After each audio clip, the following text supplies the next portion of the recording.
President Trump has long stated that he and his family, the target of a politicized Justice Department and FBI.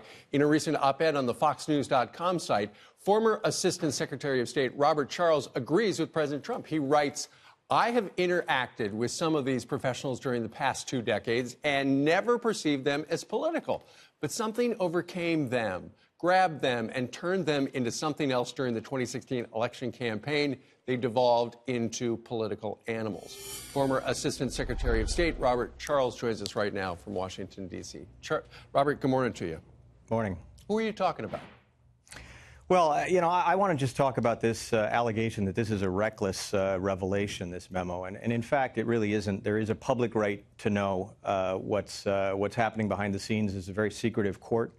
And at the end of the day, no sources and methods are given away in this memo. I do think every American should read both the memo and the opposition memo.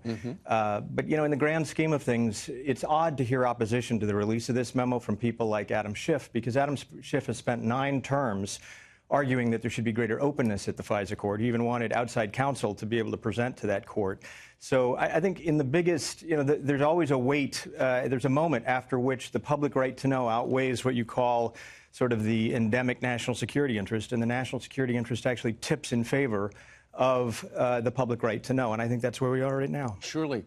I understand that of the 35,000 FISA warrants that have been requested through the years, how many were denied?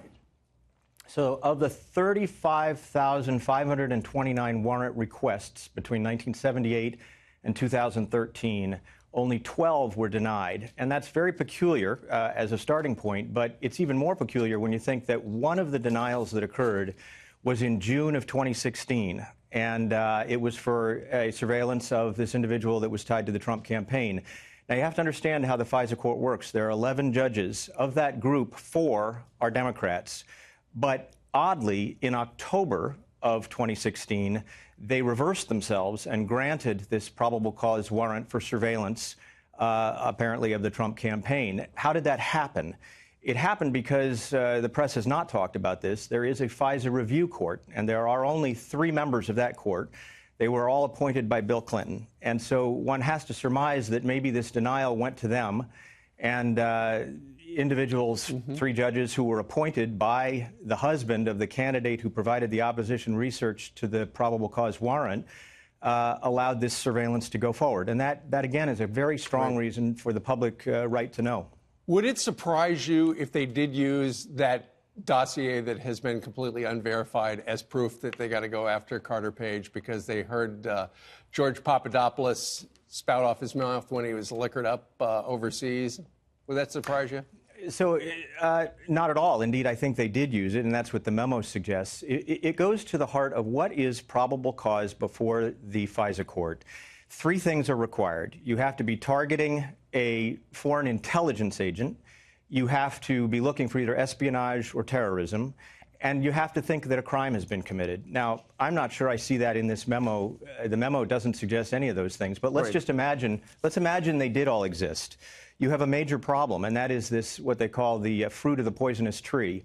If a Fourth Amendment violation occurred, and there was literally a constitutional violation by the use of this false information to get the warrant, then the fruit of the tree is all the evidence that comes from that in the future surveillance warrants. And so really you've got a major problem. There are exceptions to that rule, but none of them fit here. McCabe has said that without that Steele dossier, they wouldn't have granted the warrant. That's number one. Number 2, the only corroboration was a news story that was actually sourced to Steele. Ironically, there is no separate way to get that dossier. That's another exception. And finally, the good faith exception actually doesn't work because they knew that this information had come from a politically financed, Hillary Clinton financed source. But Robert, ultimately, they said we're going after Carter Page, but really it was the Trump campaign. It was everybody in their circle. They were using this one guy as the excuse to spy on everybody. It certainly looks that way. And then you have to ask about these hundreds of unmaskings of Americans. It's very troubling, and it should be to every American. All right. Robert Charles, former Assistant Secretary of State to Colin Powell, former Bush and Reagan White House staffer. We thank you very much for joining us live. Thank you.